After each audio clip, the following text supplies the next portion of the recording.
Good morning friends, मैं रुति स्वागत करती हूँ आप सबका अपने यूट्यूब चैनल अकाउंटिंग ज्ञान में। आज हम स्टार्ट करेंगे प्रीपेड एक्सपेंस, आउटस्टैंडिंग एक्सपेंस इन जर्नल एंट्री। कैसे करेंगे जर्नल में इसकी एंट्री। तो इन दोनों टॉपिक को करने से पहले हम करेंगे अक्रूवल बेसिस।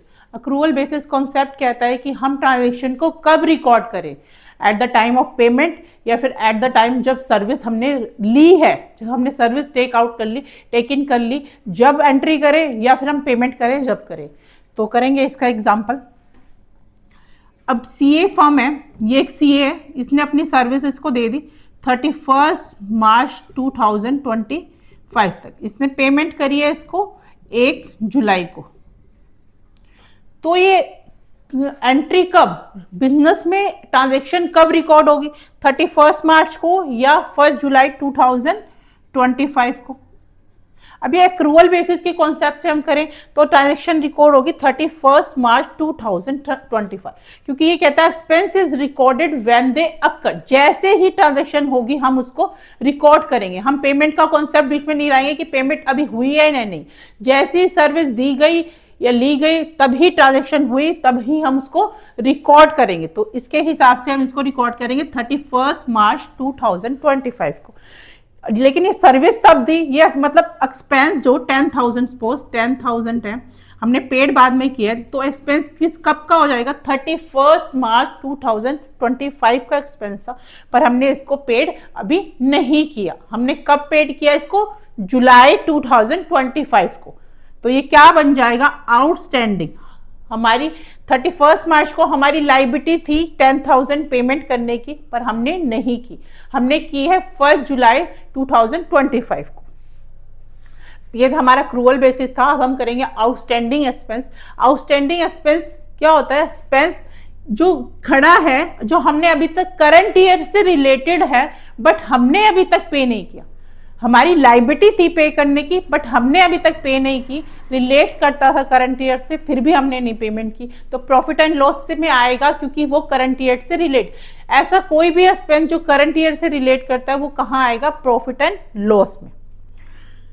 अब इसका करेंगे एग्जाम्पल। कोई इंप्लॉई है, यहाँ पे इंप्लॉई है, इसने अपनी सर्विस दी है, कंपनी ने इसको 10,000 पर मंथ के हिसाब से 12 मंथ की सैलरी 1,20,000 बनती है, पर कंपनी ने इसको कितनी पे करी है अभी तक, 1,10,000। जब कंपनी ने इसको 1,10,000 पेड करी तो एंट्री क्या की होगी, सैलरी अकाउंट डेबिट, क्योंकि वो एक्सपेंस था, टू कैश, जब ये एंट्री करी होगी। अब कंपनी ने इसको 10,000 पेड नहीं की, बाकी है, ये 10,000 बाकी है, तो हम क्या करेंगे, खड़िए देने के लिए हमारी कंपनी की लाइबिलिटी बनती है, बिजनेस की लाइबिलिटी बनती है कि 10,000 पेड करे। तो ये इसी साल का एक्सपेंस है 1,20,000। प्रॉफिट एंड लॉस में यही आएगा 1,20,000, क्योंकि ये इसी साल का, एम्प्लॉय ने अपनी सर्विस दे दी है, एंट्री रिकॉर्ड हो गई है इस साल की, तो 1,20,000 इस साल का एक्सपेंस आएगा। और ये क्या आएगा, एज अ आउटस्टैंडिंग एक्सपेंस, हमारी लाइबिलिटी बनती है बिजनेस की इसको पे करने के लिए। तो क्या एंट्री होगी, salary account debit to outstanding salary, to outstanding salary.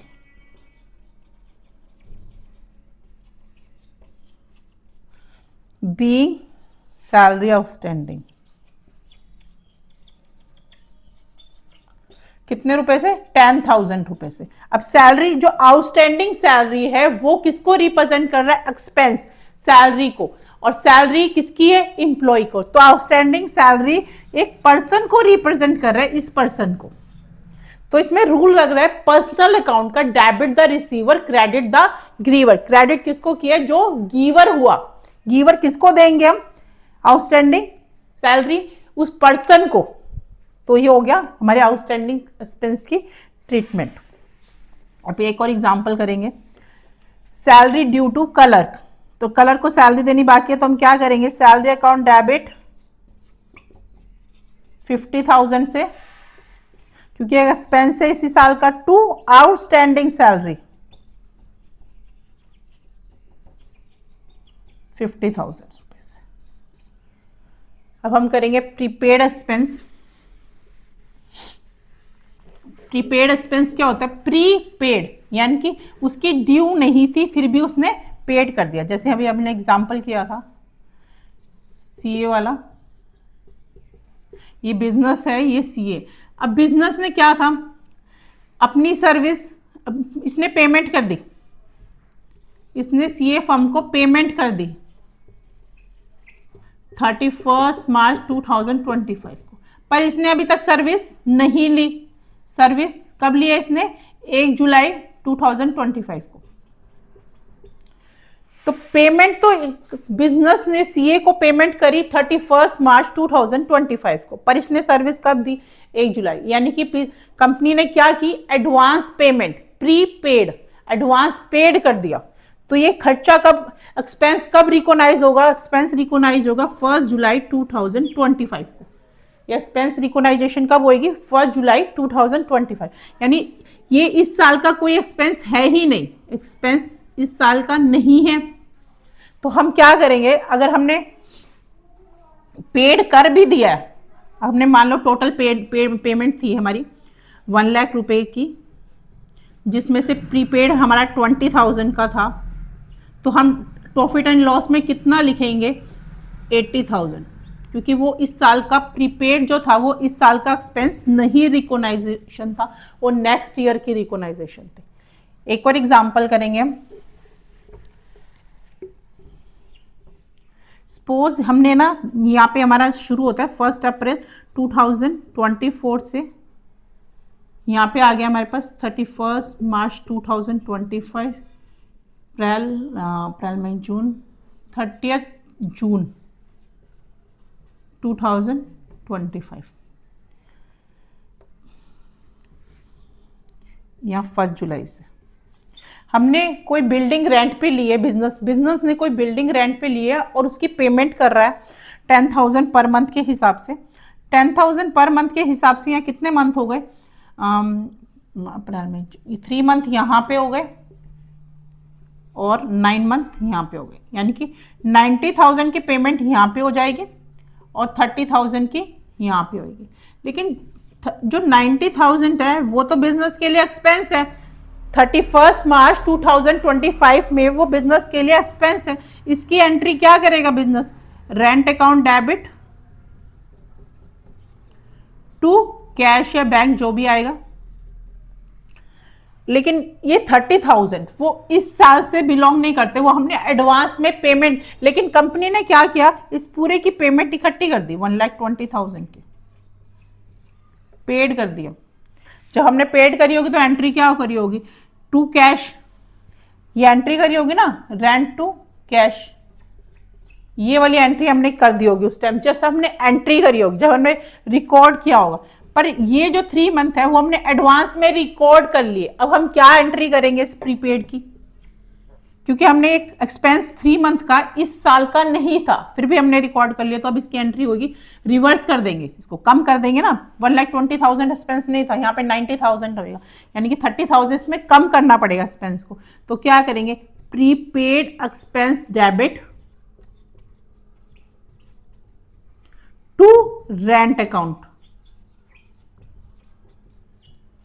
Prepaid rent to rent 30,000 से, क्योंकि रेंट पहले डेबिट हो रहा था, बिजनेस के लिए एक्सपेंस था, और रेंट को कम करने के लिए हमने इसे क्रेडिट कर दिया, तो 30,000 इसमें से लेस हो जाएगा, और बिजनेस के लिए कितना आएगा टोटल एक्सपेंस, 90,000 एक्सपेंस। बिजनेस के लिए कितना आएगा, 90,000 एक्सपेंस करंट ईयर का रिकॉग्नाइजेशन किया जाएगा। तो इसलिए इसके कम, इसको रेंट को कम करने के लिए हमने इसके अकाउंट को क्रेडिट किया। एक और एग्जांपल करते हैं इसका, out of the rent paid this year 10,000 is related to next year. हमने जितना पे किया है is related to next year, से रिलेट करता है। तो क्या करेंगे, prepaid rent account debit to rent 10,000 being prepaid rent recognized ये थी हमारी outstanding expense and prepaid expense की ट्रीटमेंट कि जनरल में कैसे इसको ट्रीट किया जाता है। अक्रूवल बेसिस का इसका कॉन्सेप्ट लगेगा। तो आई होप कि आपको समझ आया हो। Thank you.